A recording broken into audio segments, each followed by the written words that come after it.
Hello, everybody. Welcome. We're really happy to be together for this opportunity. I'm incredibly excited and honored to welcome my cherished colleagues, Rabbi Ben Spratt and Rabbi Josh Stanton, and to celebrate their challenging and provocative book on the future of American Jewish life.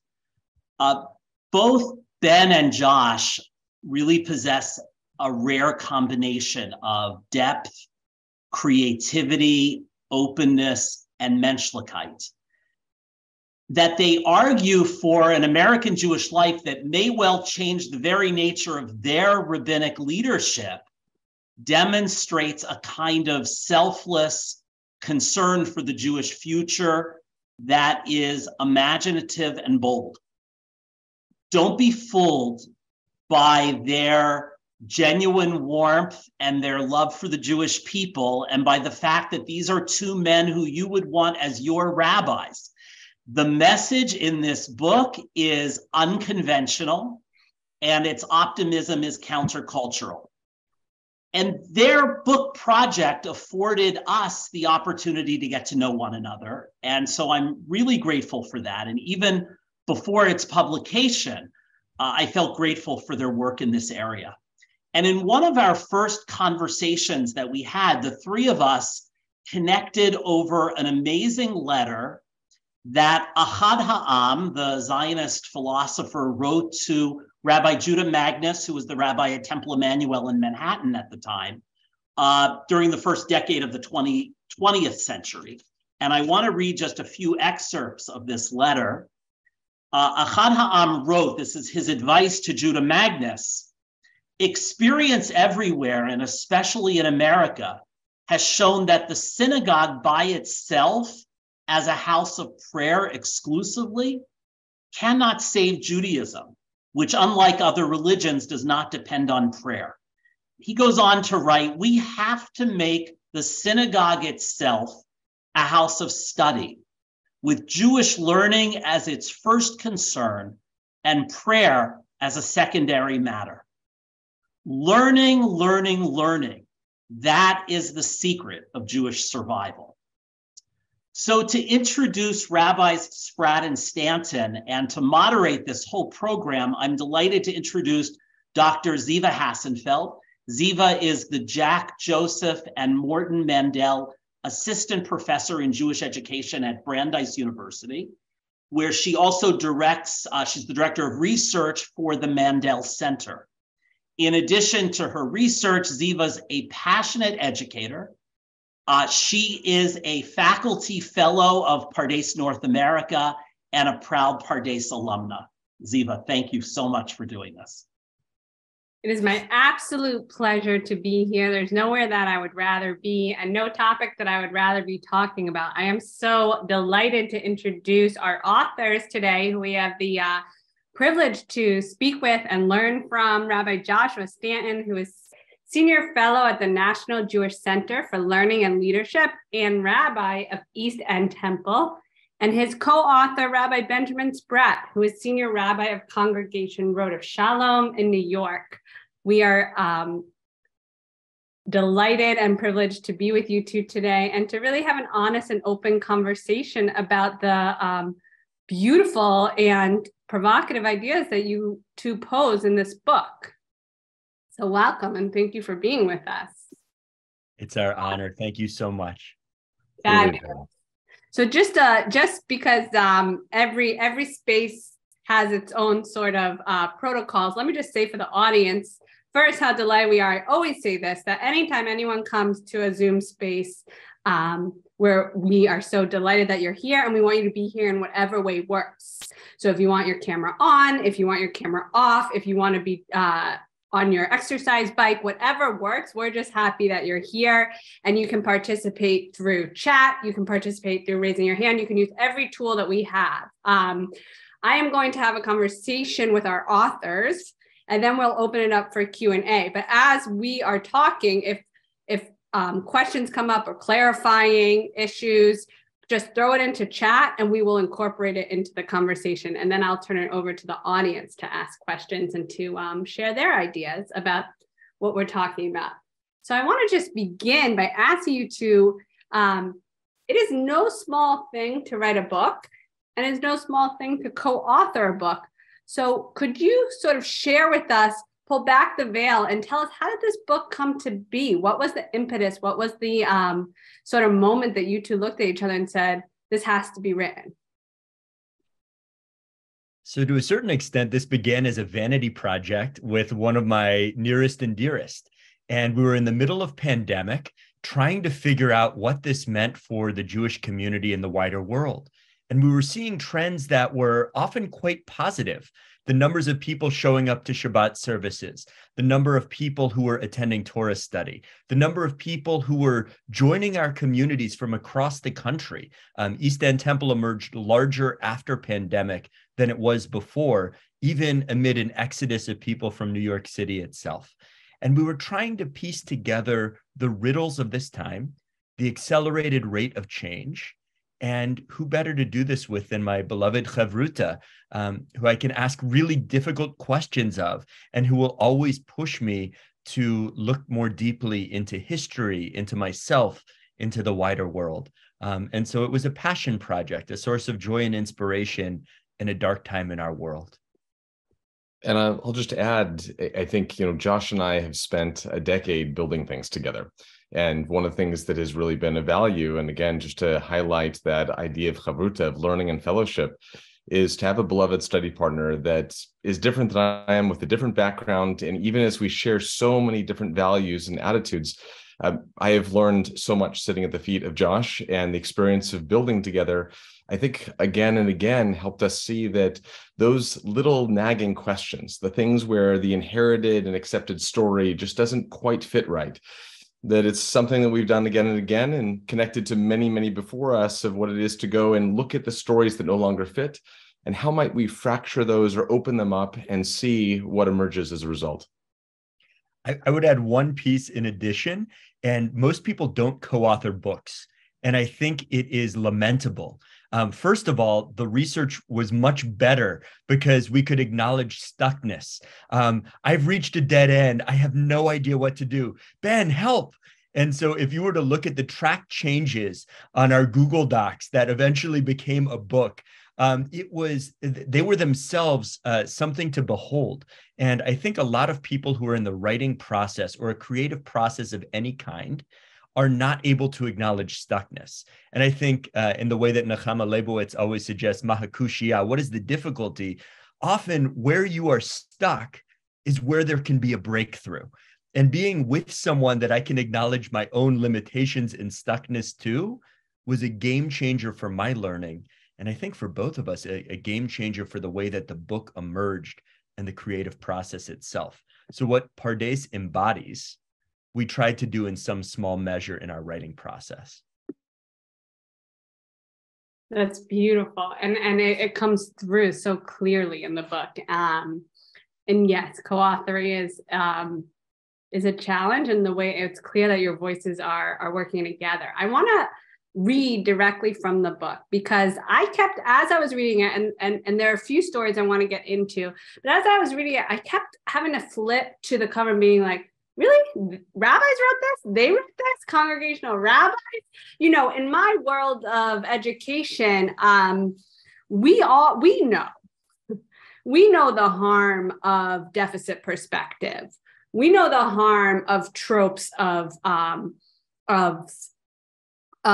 responsibility, and that this is your Judaism and Jewish life is what you owe us, and this is what you don't know, and this is what you need to know.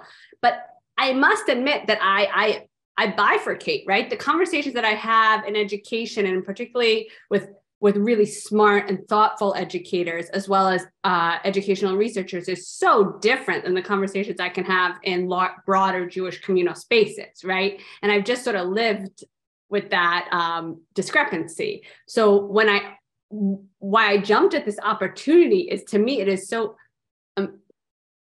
like eye-openingly exciting to see you two writing from this perspective. So I'm going to jump in and just read right from the beginning of the book. And you write, Our communal leaders and more than a few prominent academics fear that the death of long-standing organizations will mean the death of the American diaspora itself. A narrative of Jewish self-destruction coalesced after the 1990 National Jewish Population Survey revealed that a growing number of Jews married someone who is not Jewish, waited to have children, had fewer children, were leaving Jewish population centers, and were not joining or were severing their ties to synagogues and other mainstays of Jewish life. Jewish leaders and intellectuals interpret the data in grim terms. Now, of course, you both go on to talk about how this is a narrow perspective on what's happening in American Jewish life and diaspora Jewish life.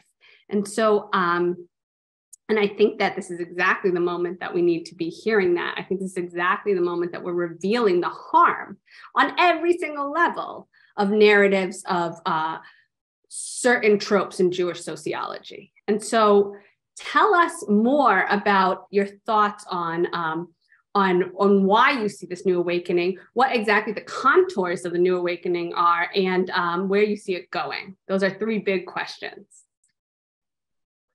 So just to set up a few ideas, I think as we started to look deeper into some of these surveys, we noticed the information that was often being ignored by a number of prominent Jewish sociologists in the country. And we wanted to dig in a little deeper, and then we wanted to ask the question of why this data was being ignored. So we started to see that a lot of the surveys were defining Jewish belonging and Jewish affinity in very particular ways. Do you light Shabbat candles? Do you go to prayer services? And for those of us who happen to light Shabbat candles and who go to prayer services, this feels very affirming. But as we look at the number of people that define their Jewishness otherwise, the surveys really largely were ignoring any other definition. And that was an interesting element. We started to notice actually that the multi-decade trope of interfaith marriage, meaning a silent or a second Holocaust, then was a little bit of a mismatch as we started to see that the Jewish population in America was growing at a faster rate than the American population. That is an astounding figure that almost no one was talking about. And Josh and I sat down together. We were looking at how over the past decade, the sense of Jewish pride across all demographics now stands at 94%. So while synagogue affiliation has gone over the past 40 years from over 70% of American Jews affiliated with the synagogue to now just over 30%, that is a kind of a catastrophic free fall out of synagogue life. The sense of Jewishness, the sense of Jewish pride has bloomed even as the population of Jews in America has grown as well. And so these mismatches started to lift us up with the question of, well, why is this data being ignored? And I'll let Josh kind of step in there and kind of flesh this out. But that was the really beginning as we started to see data painting a more complicated picture of what is American Judaism today. I want to weave together two themes that both of you brought up. Professor, I believe that you mentioned deficit and sort of a deficit mentality. So one of the pieces that Ben brought to the conversation was the idea that during the Great Depression, we reduced the amount as synagogues, as major institutions, that we were investing in the education of the next generation. And at a time of scarcity, we withdrew resources from our own future. And so the deficit mentality historically has impacted Jewish learning and the next generation the most. And so the narrative of decline, I actually see is very much linked to that. How many people do we all know who have had a mediocre or worse religious school experience? How many people do we know who have been turned off to various Jewish practices because they think it is just like the experience that they saw on the bima for a bar mitzvah of one sort or another? And this is a moment of reinvesting. And the incredible thing is, despite the structural challenges we created for ourselves in allocating resources away from the next generation and allocating resources away from education and allocating resources to places that we really have not for 100 years seen much of a return, despite that, there is a bloom of new organizations. There is continued sense of identity and belonging and connection. And what has been revealed in a very important way for all of us to behold is that the problem is not with the people who have distanced themselves from Jewish institutions. The problem might well be within those institutions themselves. And for us as congregational leaders, I think there were a couple of pieces that stood out. Why do we need to say this? One is honesty, authenticity, and who we want to be and aspire to be as rabbis. At a time when there were a lot of mistruths being spoken about the pandemic, about other things in our country, what if one of our areas of value added was being truth tellers about issues large and small?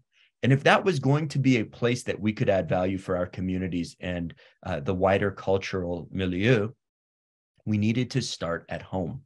And that meant acknowledging all of the things that we were not doing well as rabbis, all of the things that our communities were missing the mark on, and in some ways beginning a process of tshuva that we hoped maybe in some small measure could continue forth into other sectors of religious life in America, and maybe American culture as a whole, as it, we pray, returns to a better place of being, a place of pluralism, a place of hope.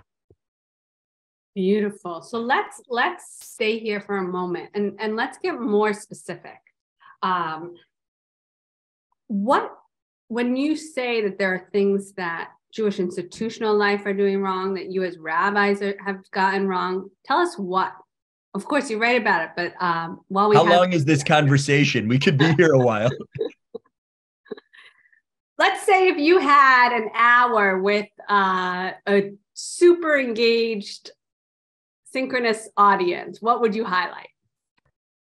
So lift up a few here. So one is, I think that largely Jewish organizations and Jewish leaders, people in positions of power, people with titles in front of their names, have largely forgotten that in our tradition, wisdom has always come from the margins.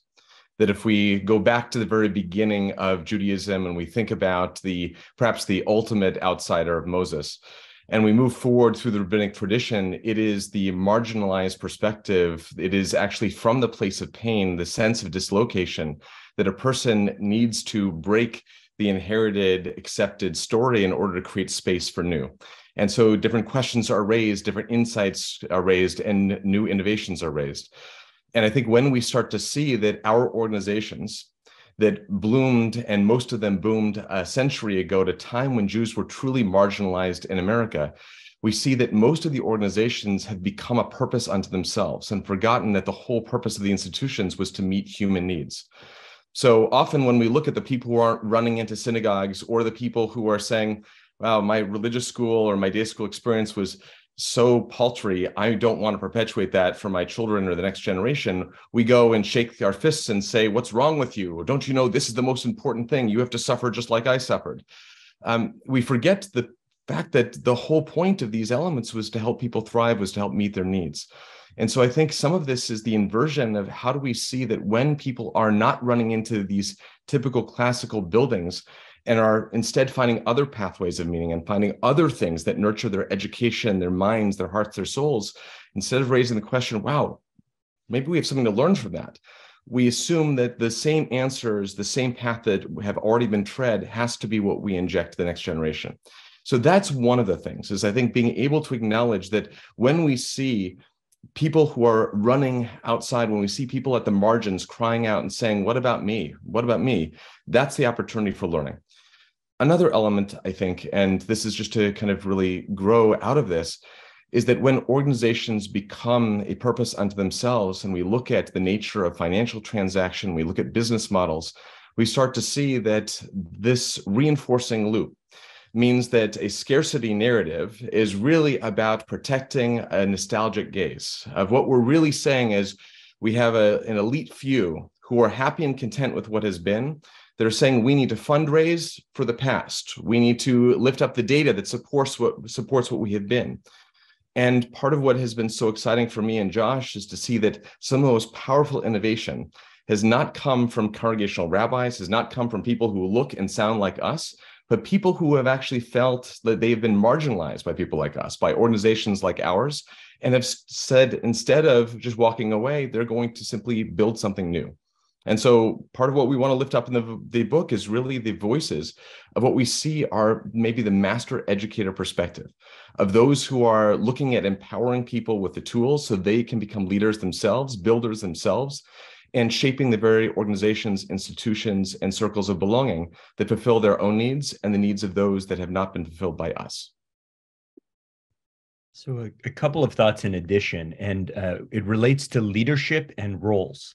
And for a very long time, we have fallen back on almost an ecclesiastical model of rabbi as priest in the image of Catholic priest or Episcopal priest in the United States, meaning that you can't do anything without a rabbi. You want to do a baby naming and gather people to welcome a little one into the family, you need a rabbi. You want to have a real Shabbat experience, forget your Shabbat candles, forget your wine, forget your challah, you need a rabbi, and it needs to be in a big building.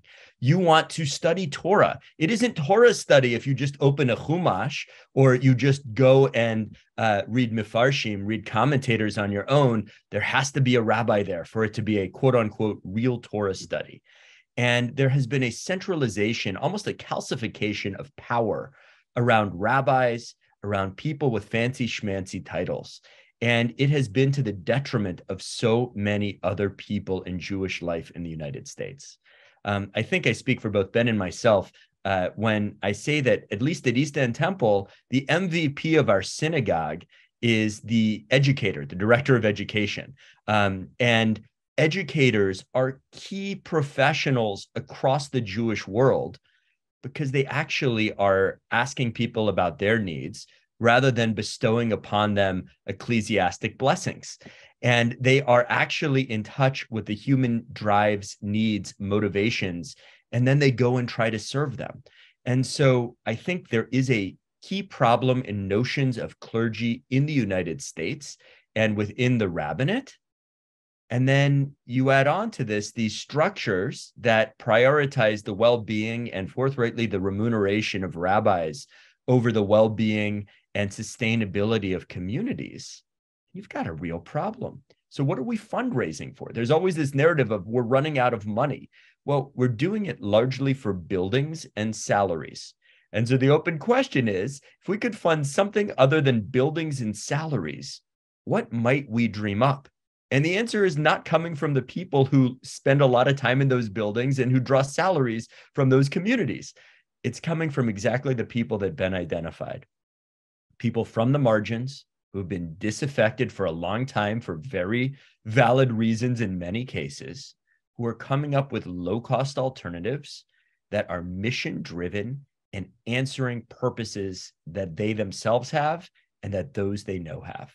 And those mission-driven organizations, and Ben, I love that you put in the chat, Pardes, Hadar, on and on and on in really, really good ways. One might add a lot of what Brandeis is doing, very mission-driven. Professor, what you are doing, very mission-driven. And what's happening is we're seeing a lot of these mission-driven initiatives, programs, startups coalesce into communities of belonging that have purpose at the core, not buildings, not professional staff, not fundraising, but a higher purpose. And that's where we see the Jewish future going, despite those of us with the title rabbi in front of their names, not because of it. I love that. I think that I want to not lose how refreshing and really provocative what you're saying is, and that it's coming from you. In other words, we're here with you two who are saying this. I'm not at a Moshe House event, right? I'm sitting with two really influential and institutional, if you'll forgive me for calling you that, rabbis. And so this is just profoundly thought-provoking. And I want to push back because I find myself agreeing. Okay, so let me play devil's advocate for us. And I'm always drawn when we talk about the margins, and I couldn't agree more. And yet I can't help but force us to think about, well, are there any criteria? Is there any qualifications that you need? And when I ask myself these questions, I always force myself to read Ruth Weiss, because she has such a compelling and provocative and offensive way of putting things. And so I'm going to read for us, right, her from from Hebrew in America. She writes it quite plainly. I just pulled up the quote, and if not, I'll paraphrase. Let's see if I can. Judaism in English lacks the dimension. Now I'm quoting. This is not Ziva. This is Ruth Weiss. Judaism in English lacks the dimension of historical time, without which there is no Jewish people. The Torah scroll in the Ark is written in Hebrew, and those who can read it are rightly recognized by those who cannot as more authentically Jewish. Access to the sources has always been a key to status within Jewish life. There's not a Jew in America who does not sense this intuitively. It's very interesting that the Babylonian Talmud is not written in Hebrew. So I might start there in replying. Centering just Hebrew as the authentic Jewish language negates Ladino, negates Yiddish, negates, I'm going to get the term wrong, but Judeo-Arabic, negates a lot of other languages and dialects that are connected to our people. So I would start there in responding. And I also wonder about the symbol of the Torah versus the words of the Torah. And there are a lot of debates Talmudically about what language we should pray in. There are a lot of debates and discussions about how understanding is the key. And if you can find a way to do that through the linguistic distance that might exist, that's the essential part. I love that learning is being centered here, but the other aspects do not ring true to me, at least at first brush. Ben, what do you think?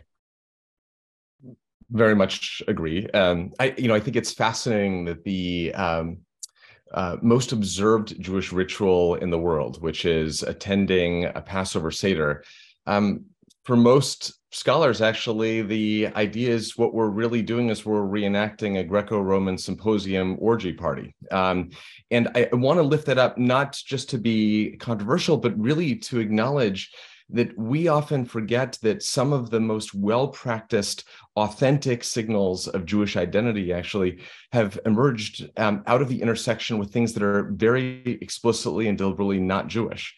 That we're, 2 weeks away from Hanukkah, and we're going to see, dreidels being spun. And often we'll lift up the mythology of it being a game from 2,000 years ago to distract, Syrian Greek guards so we could study Torah. But really, the practice of dreidel started a few hundred years ago as a popular gambling game. And there aren't too many Jews around the world that ask the question, even though gambling is explicitly forbidden, how is that a central part of our holiday? And so I think when we get into this question of policing the boundaries of authenticity, when we go and lift up, for example, Hebrew as the only authentic pathway to real Judaism, we border on the dangerous territory of idolatry, of avodah zorah. Of when we start to imagine that one thing embodies authenticity in the sacred, we forget that part of what has allowed Judaism to thrive is the permeability of that definition. And that often when we see people moving away from something that formerly was authentic, it isn't necessarily because they've turned to an idol. It's because they're looking instead for a new understanding of the sacred. If I may add to that, just bringing it back to text and precedent, in the Mishnah, Tractate Eduyot, speaks beautifully and brilliantly about the need to keep record of the minority opinion or the opinion that was not taken as law for the community. And the reason for that was a couplefold. One, if someone comes with a similar case in the future, you can dispense with it much more quickly. And the other is, if circumstances change, the minority opinion can actually become useful. It helps you realize the breadth of practice that existed across Jewish communities. And what I love about Pardes is it allows a broadness of perspectives and interweaves them in a beautiful way, acknowledging that pluralism is core to Judaism.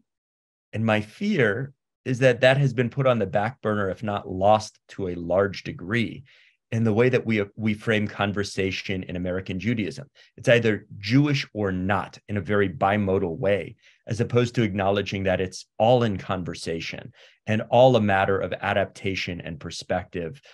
To make a gambling game somehow become almost take on holy aspects in Hanukkah.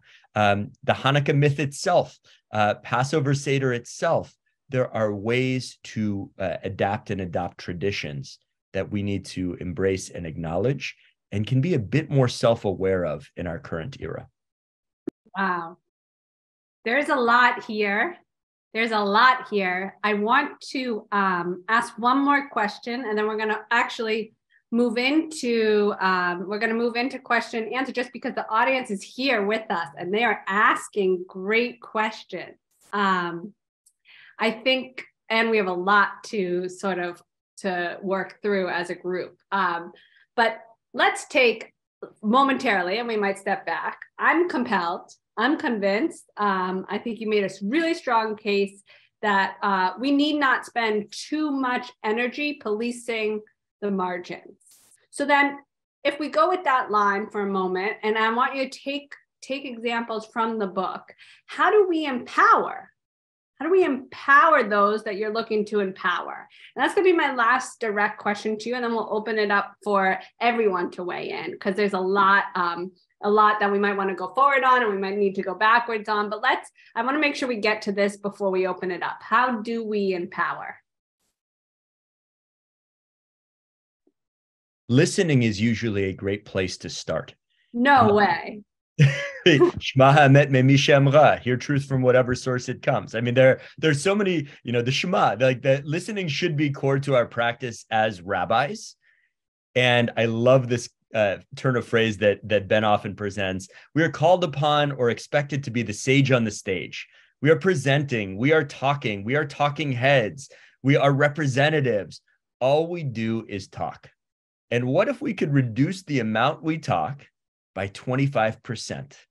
What if we could just allocate that time and that energy to active listening? I think that might create some really radical changes within existing institutions.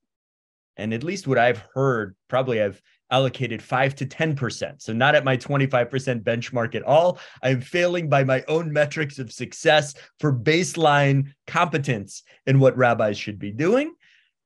But what I've heard is a desire for scaffolding, a desire for learning, a desire to have steps. So it's not just, okay, go and create what's next, but the ability to access classical texts, the ability to know Jewish history and have knowledge of it, the ability to engage with great Jewish books, the ability to wonder from a place of knowledge, so that then people can build with a sense of competence and a sense of authenticity. So scaffolding is the big word that keeps coming up in my mind.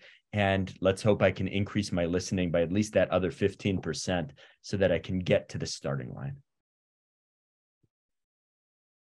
And I think, all I would add really to that, because I do think listening, scaffolding are all of the right elements, is I think it's also starting to acknowledge the blessing of awareness and diversity of American Judaism, is that we are more aware of the fact that there is more to Judaism than a particular Ashkenazi majority strain.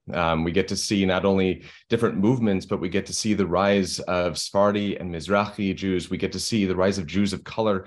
We get to see actually the rise of rabbinic teachings emerging out of Uganda and Ethiopia in ways that prior generations could never have imagined, just how diverse have always been the wells of Judaism. But now we actually can put our fingers on it. We can actually access it. And when we start to see some of the decentralized ways of reducing the barriers and boundaries to access, something wondrous happens. When we look at the impact of Sefaria, of suddenly you no longer need to go and spend 12 years in yeshiva or go to rabbinic school in order to feel like you have access to the most central and sacred Jewish texts. Almost anyone can pick it up in the palm of their hand. When we get to have organizations like Pardes that are helping to train people, whether they end up being clergy or Jewish educators or not, but giving people the sense that they could be empowered to unlock thousands of years of tools and wisdom traditions to bring into their life and to feel like they can then themselves be beacons. I mean, Josh and I have talked about this a lot, about the image of what it is to see the vision of becoming shamashim, of what it is for each person to feel like we can be the igniters of others. And I think in the past that is often seen as a threat because it destabilizes our, maybe the solidity of our own contracts when people feel like they can do Jewish without us. And yet that's where we see, at least through our research, some of the greatest excitement is happening is when we start to see the scaling of Judaism as an accessible toolkit. The New York Times article just a few days ago on Shabbat, and getting to see the idea that Shabbat is a technology, that it's something that lifts up a gift for people, and whether they're Jewish or not Jewish, that suddenly Jewish has become attractive. Jewish has become associated with authentic, and Jewish has been associated with a tool that can help people with their own well-being and their reach for connection and community. To me, I feel like all of these are a recipe that says these things are already taking place. And the smartest thing that organizations could do right now is to notice and maybe learn from the playbooks of those who are building and innovating right now. I want to add one current, and I'm going to quote someone who I struggle with, and many of us struggle with for really good reason, but is one of the best institution builders in American religion, and that is Rick Warren. And what he talks about as a Southern Californian is that you should not be trying to create your own wave, but surfing an existing wave.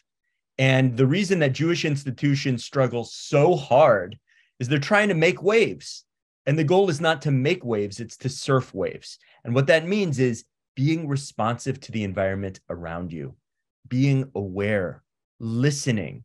And what Ben just elevated that I think is spot on is these things are happening. These trends are happening. Judaism is being embraced as a wisdom tradition, even by people who are not Jewish and do not see themselves as part of a people per se. But that's where the waves are. And the question is, how can we surf them? Excellent. Excellent.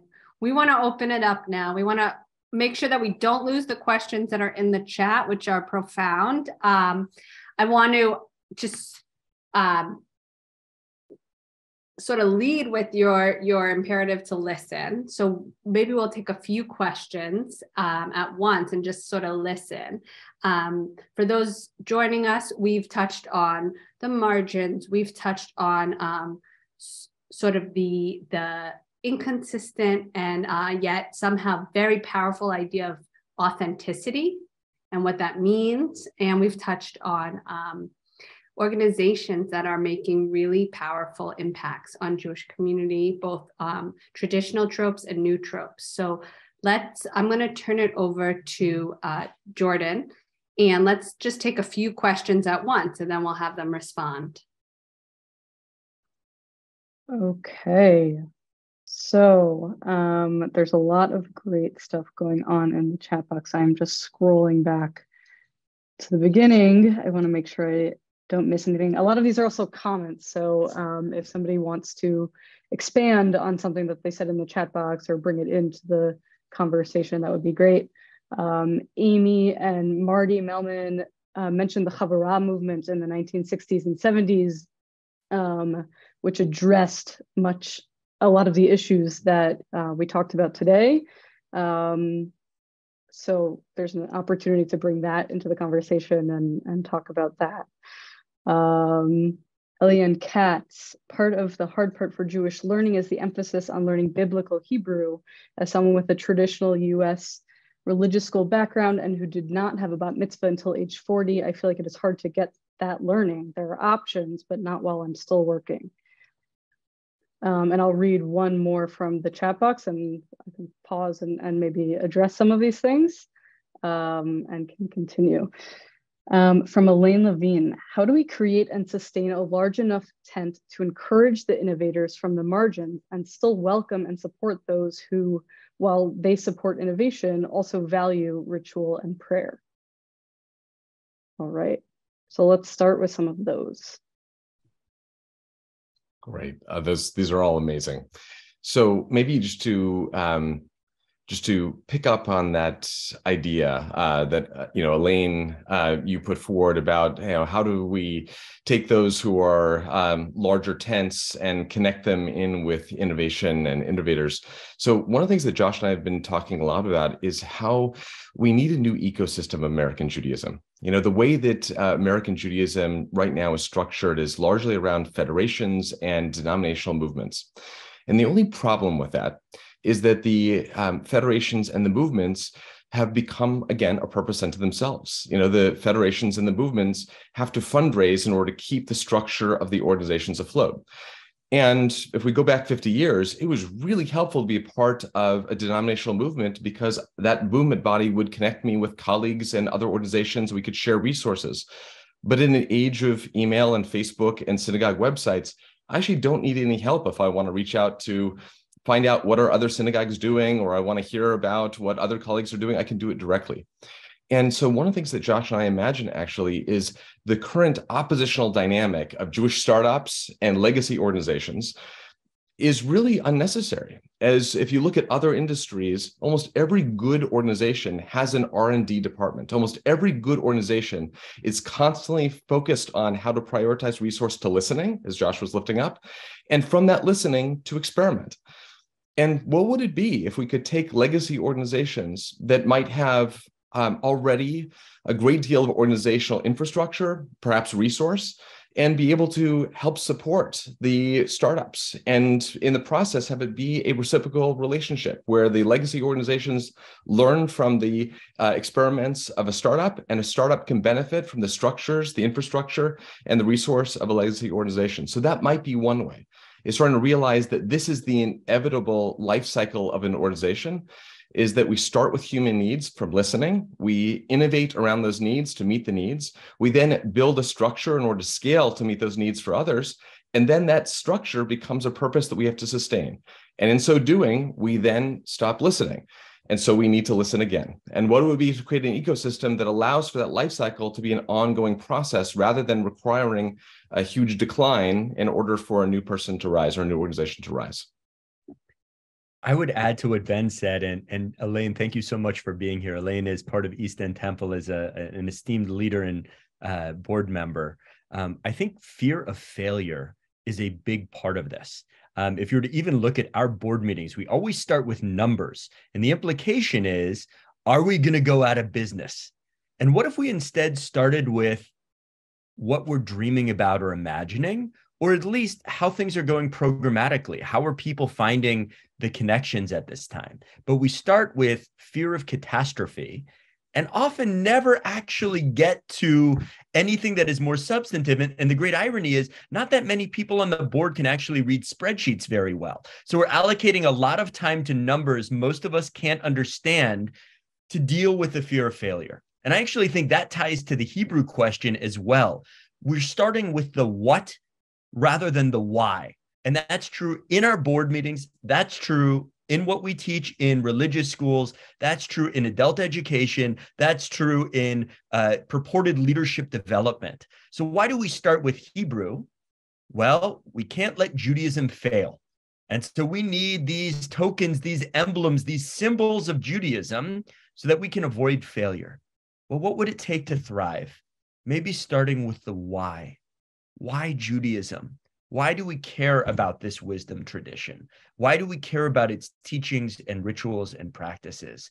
Why should we at any age and stage deepen our learning and continue experimenting? And there would be much more open experimentation and engagement if we stopped framing it in terms of failure. It's like if someone doesn't know the Via Hafta, American Judaism could fail. Well, unfortunately, if you look at the way people approach prayer in many communities and synagogues, it's, oh my God, I was so worried about mispronouncing something. We missed the whole meaning conversation to begin with. And so why rather than what? Opportunity as well as potential downside risk.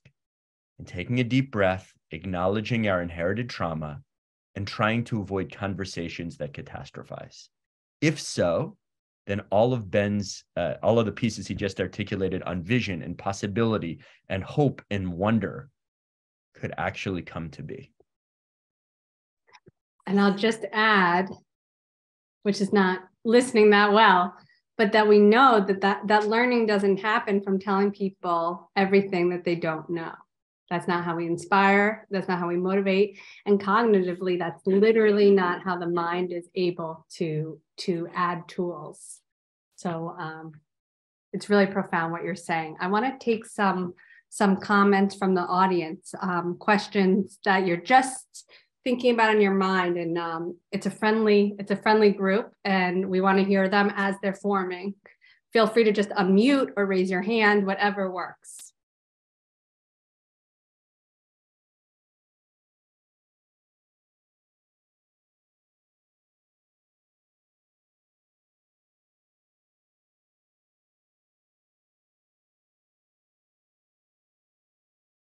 Yes, Michael. Right. So I'll just repeat a question I had put in the box. Generally, the messages that we seem to get when we deal with this issue in shul are two approaches. One is meet them where they are, meaning we sort of come to a level, and I can't help myself but point down, which is probably not a good thing, but that, on the one hand, can be dilutive. And the other idea that you should, raise people up, and that's how it's articulated. They learn more, which can be off-putting or arrogant. And so I just sort of wonder how you would articulate the message, whether it's somewhere between these poles, whether these are not good titles to capture these approaches. How would you approach that, or how do you view it? So, Michael, thank you so much for lifting that up. And I actually think it's really helpful the way that you pose these two polls, because I think that's actually the rhetoric that I hear a lot, that I'm often immersed in. And I think this is part of why Josh and I are so inspired by Pardes, and why we actually believe that this next chapter of American Judaism is going to flourish, largely because we're going to see the rise of Jewish educators as being some of the most important figures in the American Jewish ecosystem. Because as I have learned, and actually one of our former master educators at our day school, Damara, is on this. So grateful to be with you, Damara. And as Damara modeled to me and taught me, actually the idea of meeting people where they are is sometimes framed by a non-educator as a concession. Whereas for an educator, that is the definition of being an excellent educator. Is if you aren't meeting somebody where they are, then you have lost the capacity to connect with them, communicate with them, and therefore you have diminished the ability for them to learn. So I actually would like to lift up the mindset of an educator as exactly the right approach. And we sometimes think that the purpose of Judaism is to perpetuate Judaism. And I actually think that to do so denigrates this tradition deeply. Is the purpose of Judaism is to help people in the world thrive. That this is such a multifaceted tradition that if we aren't imagining that our primary idea is how do we lift up Jewish sparks that can grow in people so they feel a sense that it's giving them the tools to be empowered, to be leaders, to change themselves, the people around them, the world around them, then I think we're missing out on this. So I think we should have very high, huge dreams for what Judaism can do in the world. And I think the idea of meeting people where they are is the only way to get there. I think we can see what happens with the playbook of imagining we have to have huge, high barriers of we'll only speak in Hebrew and we'll only study text in Aramaic. And the result is that the vast majority of people will walk away and find something that says that is more immediately relevant and gives them a sense of empowerment and efficacy. And so if we were to kind of invert that dynamic, getting out of the authenticity trap and instead just follow the pathway of master educators, I actually think we would see a country filled with Jewish wisdom and people feeling like it's the most relevant thing in their life. And people, as Josh was saying, would be inspired to get the Hebrew skills, to study biblical Hebrew, to become fluent in prayer book Hebrew, because it's inherently fulfilling to them, not because somebody told them they're not authentic without it. May I selfishly redirect the conversation slightly, building exactly on what Ben said? Centering educators. Speaking of which, we have a master educator in this conversation. Professor Hassenfeld, are there things going really right in the Jewish pedagogical space right now, or best practices? Because I feel like Ben and I can talk about a lot of the dynamics that we don't like and some of the dynamics we would rather in generalities. You're a master educator. What's going well? What could we be doing in more specific, precise ways?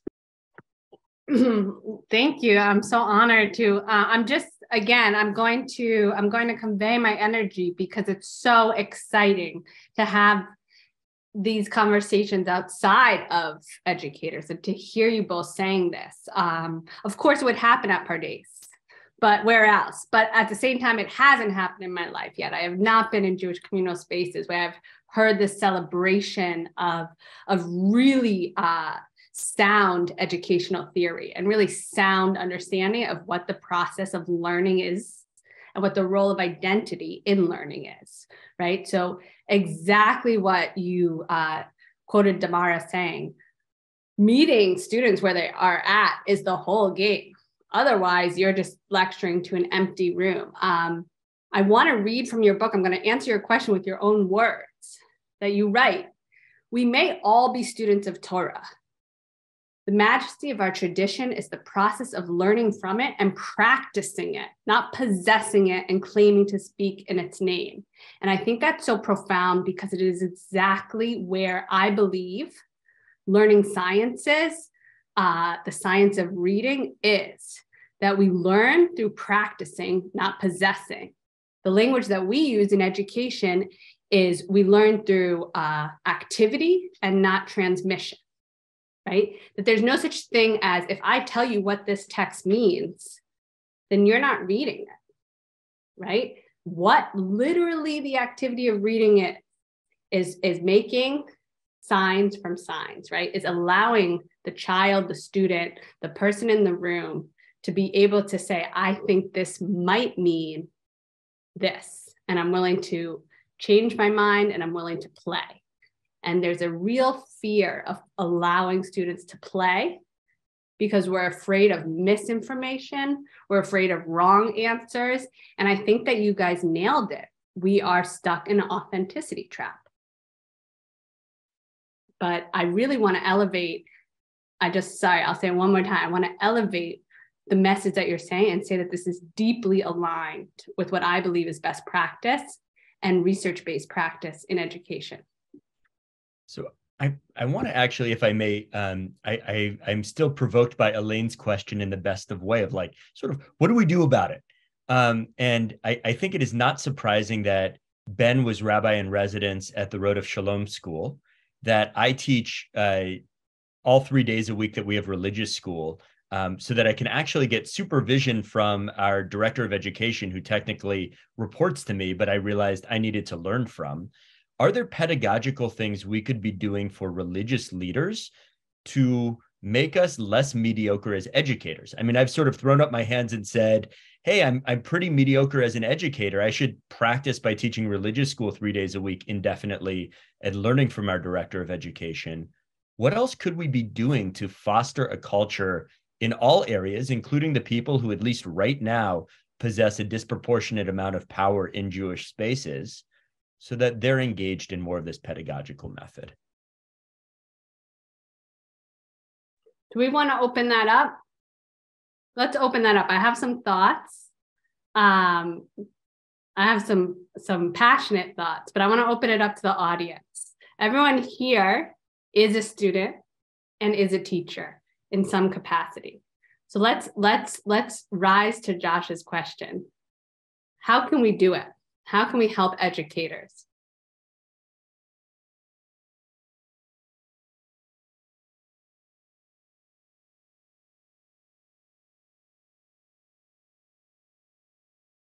Yes, please, Sam. I'm going to take it in a little bit different direction.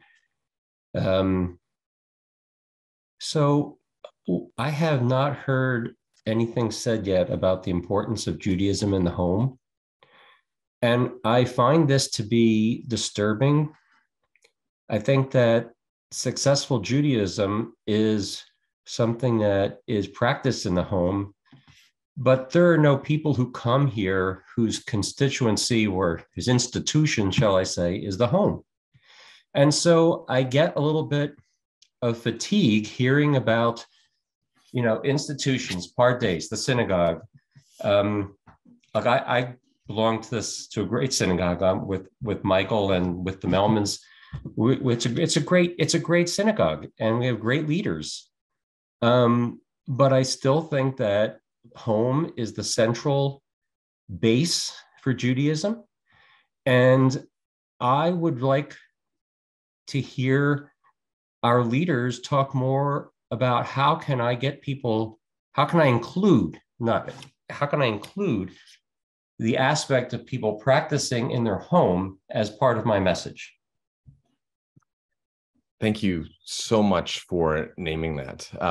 And certainly, I could not agree with you more. And I think this was an element I think Josh was trying to allude to before. And with your help now, we can make this more explicit. But absolutely. And I think part of what has been challenging is that the way that we have defined the vitality of American Judaism is through synagogue affiliation. And some of what Josh and I are trying to say in the book is that's a terrible definition. That's a great definition of how relevant is synagogue in people's lives. It is not a great definition of how relevant is Judaism in people's lives.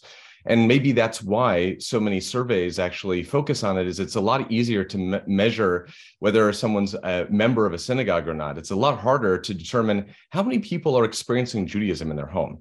And how does one experience Judaism in their home? Is it because they bring forward Yiddishisms? Is it because they, eat chillant on Shabbat? Is it because they're doing study groups in their home? And I think what you're saying, though, Sam, is really Sam. Is that your name? Okay. I just wanted to make sure I had that right. Okay. Yeah. Well, my wife, Dina, she had to step out. Just wanted to make sure. And I think what you're lifting up, Sam, is that what makes Judaism its most vibrant is when it's woven into the fabric of life. If it's only when we walk into a synagogue building, and by the way, for non-Orthodox affiliated Jews, only about 11% of non-Orthodox affiliated Jews pray more than a few times a year, according to the last Pew study. So when we use that as a benchmark and a measurement, we're really denigrating and limiting the way in which Judaism has impact in life. So I want to just underscore, could not agree with you more. And many of the organizations that Josh and I are most inspired by are organizations that are empowering people to be able to do Jewish and bring Jewish practice into their home and into their life. So when we look at Moshe House, which is a home-based community building group, when we look at Hadar and Rising Song, when we look even at Pardes and all of the online learning programs, we get to see these are all allowing for Judaism to live outside the synagogue, outside the federation, in a way that, as you said, helps ensure that each and every one of us can drink from the wells. Great. Let's hear from Moshe and Elaine, and then we'll have you guys respond. Okay, I would just mention that now that Pardes has a vibrant North American program begun a few years, 2 or 3 years ago, I'm wondering how to get congregations, the rabbis and educational directors to make use of experienced Pardes teachers, and the method of teaching at Pardes is so different than most other places that when students learn that way, they enjoy it and they want to do more. But, Pardes can reach out, but there has to be some reaching back, so that either bringing Pardes teachers into the congregations to learn for, whatever. I just think we now have an opportunity to do more of that. And if the whole Chevruta study is so engaging, and I mean, I've been to many classes where the person giving the class at the congregation speaks for an hour and you can ask questions, but really it's so boring that you can imagine why nobody wants to keep doing it, But if you get them engaged and they get to express themselves, that's the whole idea. And I just don't see why we can't do more of it. Great. Let's hear from Elaine, and then we'll turn it back to you guys. Thank you so much. I want to go back to the comment about what about Judaism in the home. I'm sorry if I'm not expressing it accurately, but to me, we have to define what do we mean by Judaism in the home. If we're talking about practice as it's been traditionally defined, and I'm totally in favor of that. We also have to go back to the idea of education, because I feel like we don't have a high enough level of literacy, Jewish literacy among American Jews. And I don't mean that in an exclusionary way. I just feel, as was just pointed out about boring classes, I just feel that there haven't been enough opportunities to elevate Jewish literacy, and I don't mean literally the texts, but the history and the practice and the joys of Judaism.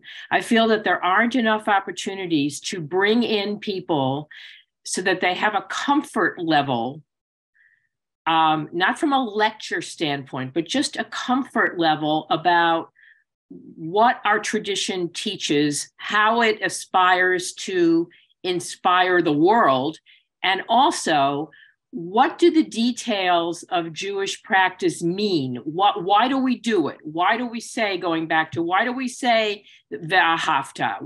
And if it's not in the synagogue, why do we light the candles? Or why do we try to set aside some time on Shabbat, even if it's for 10 minutes of introspection?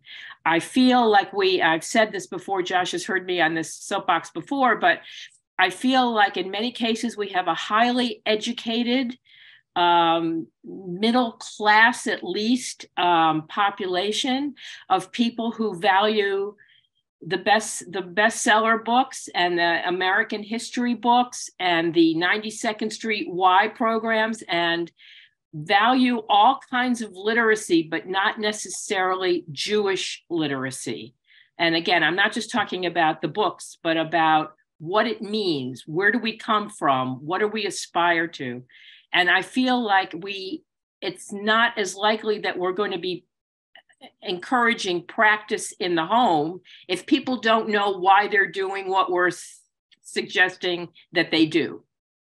Great. Thank you so much. Let's hear from Ben and Josh, and then we'll hear from Elaine. No. So what I love is Moshe's comment speaks to training the trainers to a certain extent. To what extent can Pardes be a resource or an exemplar for many other Jewish institutions? I mean, Pardes operates from a place of confidence. So it probably operates from the standpoint that the best outcome possible would be for it to put itself out of business, for American Jewry to become so filled with learning that it becomes a redundant institution. Now, may that be so at some point in the next century. I don't think we're going to see it in the next 20 years. But what I love that it exemplifies is the breadth of learning possibilities. And Elaine, to your point, one of the challenges, we always have an oversubscribed intro to Judaism at East End Temple. I have to cap it at 25 because I can't mentor more than 25 potential converts at once. Couple of trends. First of all, we keep filling up. I could do a second whole 25-person class, no problem. And this is without advertising. We could probably do 4 full classes with just de minimis advertising in the most mediocre social media platforms out there. Why? One is a lot of people are hungry for Jewish wisdom or are exploring Judaism in one form or fashion. The other is there are so few other classes where you can get a basic level of Jewish literacy. So it's for people who are Jewish, people who are part of our community who have never had the chance to ask those basic questions. And wouldn't it be nice if there were a 2.0 and a 3.0? Wouldn't it be nice if there were a whole panoply of options? And so one of the areas of value added that I think Pardes could provide for its North American constituency is just a sense of the menu we might provide community-wide. I would happily send people to Ben to learn more deeply about the Talmud and tractate Zevachim. I don't know. Pick a lovely tractate. I would love to send people across town any number of places if we could have specialization in a city filled with learning, but we don't do that. And part of this is also the platform game that I think we're going to see a lot of consolidation. And Ben and I are working on it a bit. I think, Leon, it would be great to talk further because I think Pardes could play a foundational role in this. But a lot of people are learning at home. And that means that there are no walls and geography matters a lot less. And that means the best ideas can have an amplifier effect and the best learning opportunities can have an amplifier effect. So I think we can do a lot of good for communities. And then the communities can actually become places of leadership by informed people, not just communities of followers. So I hope that answered a little bit, Elaine and Moshe, your questions, or at least began to riff on it. Ben, what would you add before we get Elaine Hochberg's comments? I think that was beautifully said. The only thing that I just threw this in the chat, Elaine, one of the things that I think is worth asking the question is, what is the purpose of greater Jewish literacy? Because it's not a new thing to be wishing and hoping for greater Jewish literacy. But I think once we answer the question, why do we want greater Jewish literacy? I think that actually will help outline the path ahead. Because I think the way that, Josh and I have sat now with a number of wayward millennials and Gen Zers over the years, and they have so inherited the sense that what they have to do in order to be good Jews is it depends on who they marry, it depends on the foods they eat, it depends on how well they speak Hebrew and the kinds of things they like to do with their free time. But nobody's really sat down with them and asked them the question, what do you need in order to flourish in life? What do you need to thrive in life? What's going to give you fulfillment in life? And for me, at least, I would argue that that's the question we should start with, is how can we help people thrive? How can we imagine this incredible history of culture, of wisdom, of experience that actually could help give the tools for people to become the better versions of themselves, to meet the basic needs that we now have data and research from psychology to know what it takes for people to get that fulfillment and belonging in life. And because that's, I think, what ultimately leads people in a self-reinforcing way towards literacy is when they're doing it because it's already giving something to them in their life. But if we simply just start offering more classes and better educators and things, I actually don't know how many people are going to come and drink from those wells. But when we better associate the idea that any good Jewish leader is starting with a question, what are your struggles in life? What are you needing in life? And let's start from that place. Again, that's the mentality of an excellent educator, as I have learned. So if we just simply followed our educators, I actually think we would result in a great deal of literacy. And for all of us, I would argue that's a nice reminder. For those of us who love sitting in Jewish text, it's worth thinking, what is it bringing to us in our life? And that's the very orientation we should try to bring, not trying to sell to people, hey, this is great for me, you should do it too. But instead, what do you need? And maybe we could think about some tools that could help fulfill that need. Great. Let's hear from Elaine. Hello, everyone. It's very good to listen to all of you. I sort of feel in a way that what I'm about to tell you is a good example of what we've just talked about. I happen to belong to a synagogue here in New York that Rabbi Spratt heads. And I believe that because of his innate ability to understand people, he was able to identify me as a learner a long time ago and got me hooked up with Pardes.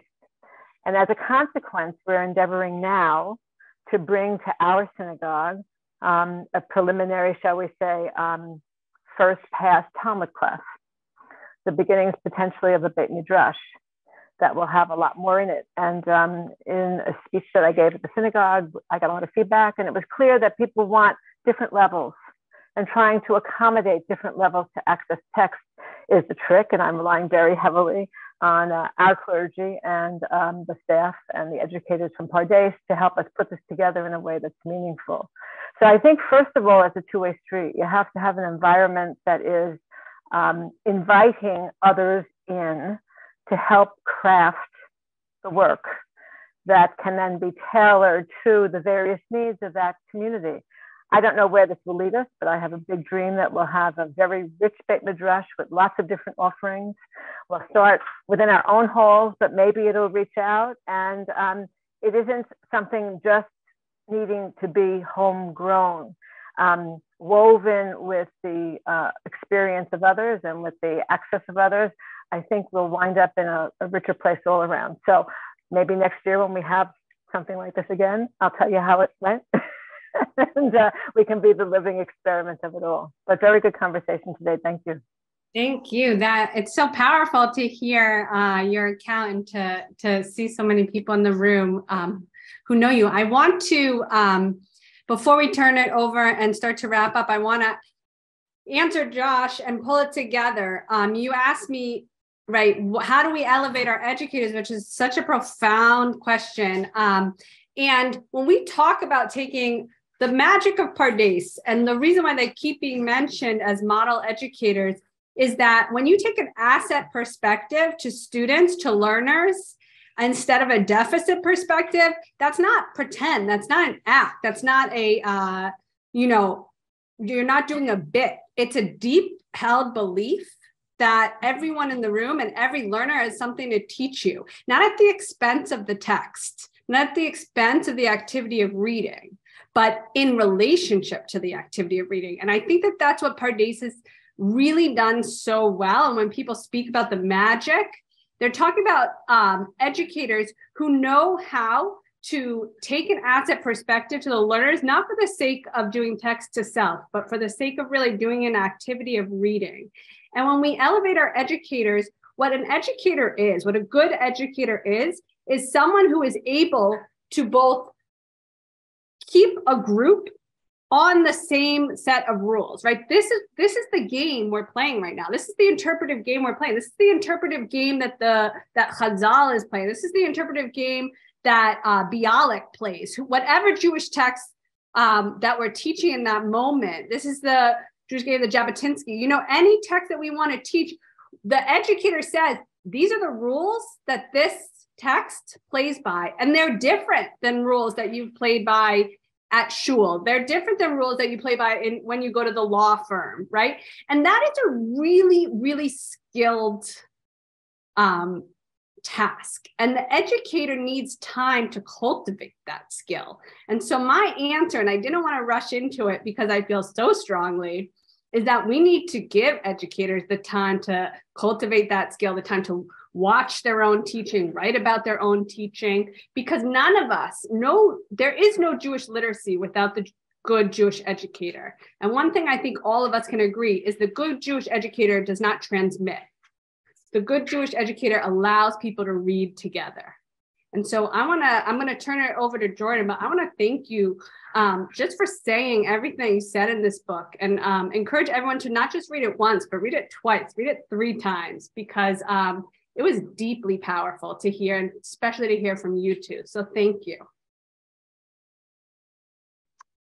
Thank you so much, Ziva. And thank you to all of you for coming to this session today. I know it's not always easy to come join a call and learn on a Sunday. So thank you all for joining. I want to thank Rabbi Spratt and Rabbi Stanton and Dr. Hassenfeld so much for such a meaningful and important conversation. I really hope that this will inspire conversation in your communities and inspire new ideas. And I haven't introduced myself yet. I'm Jordan Steifman. I'm the Assistant Director of Online Learning and Alumni Engagement at Pardes North America. So part of what I'm here to do is to help bring some of this learning that we were talking about coming from Pardes to communities in North America. So I'm so excited and honored to be doing that work. A couple of things that I wanted to let you all know about. So we'll be sending out the recording that you should receive in the next day or so.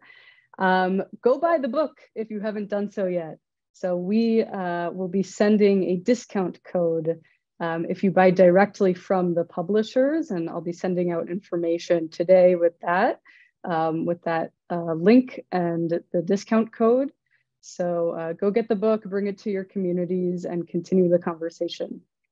And lastly, I wanted to let you know about another amazing learning opportunity with Pardes, which is the Legacy Learning Series. It's a monthly online learning series in honor of Pardes's 50th anniversary celebration. And we have our second session coming up this week on Tuesday, December 6th. It will be given by the Director of the Year program, Rabbi Dr. Mish Hammer-Kasoy, on cancel culture, and Alicia Benabuya. So it should be really interesting. I will send out details in an email after this class. So thank you all again, and I hope you enjoy the rest of your weekend. Take care, everybody. Thank you, everyone. So grateful. Thank you. Take care. Bye-bye.